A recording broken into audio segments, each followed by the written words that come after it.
Celebrities గురించి ఎందుకు మాట్లాడుతున్నాం? ఒక హీరో గురించో, హీరోయిన్ హ్మ్. గురించో మనం ఎందుకు మాట్లాడుతున్నాం అంటే ఏంటంటే, వాళ్ళు representative of the society. Yes. వాళ్ళు సొసైటీకి రిప్రజెంటేటివ్స్ వాళ్ళు. నువ్వు తెర మీద నటించడం వేరు. తెర మీద అనేది ఏందంటే, సినిమా అనేది ఒక ఇమాజిన్ కాబట్టి, ఒక ఊహా ప్రపంచం కాబట్టి, ఆ ఊహా ప్రపంచంలో క్యారెక్టర్ ఎట్లుండాలా, ఏముండాలా అనేది మనం చూస్తుంటాం మనం జనరల్‌గా. హ్మ్. హ్మ్. ఓకే. కానీ నిత్య జీవితంలోకి వచ్చినప్పుడు అది ఎవరైనా సరే, అది హీరోలైనా, హీరోయిన్‌లైనా, ఆర్టిస్ట్‌లైనా, మన ఇంట్లో వాళ్ళైనా సరే గాని, మనమైతే ఖచ్చితంగా చెప్తాము. ఒక మన భారతీయ సాంప్రదాయాన్ని పాటించే దుస్తులే ఏసుకోమని చెప్తాం. హ్మ్. ఇగ వాళ్ళు చెప్పడం వరకు మన డ్యూటీ. వాళ్ళు హ్మ్. అంటే పాటిస్తారా, సినిమాలో పాటించరా అనేది గ్లామర్‌గా కనిపిస్తారు కదా సార్! మరి బయటకొచ్చినప్పుడు కూడా అభిమానులు కావచ్చు, చూసేవాళ్ళందరూ కూడా అంతే గ్లామర్‌గా నా హీరోయిన్ ఉండాలని చెప్పి కోరుకుంటారు కదా! దానికి తగ్గట్టుగా వాళ్ళు అట్లా బయటకొస్తుండొచ్చు కదా! ఇప్పుడు మీరేం చెప్తున్నారంటే నాకు, ఇప్పుడు నేను అడ్వొకేట్‌ని. సార్.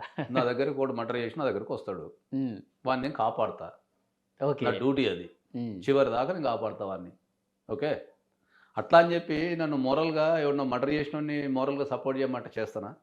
లేదు కదా! ప్రొఫెషన్ వేరు. హ్మ్. పర్సనల్ లైఫ్ వేరు. ఇవి చాలా జాగ్రత్తగా గమనించాలి. ప్రొఫెషన్ వేరు, పర్సనల్ లైఫ్ వేరు.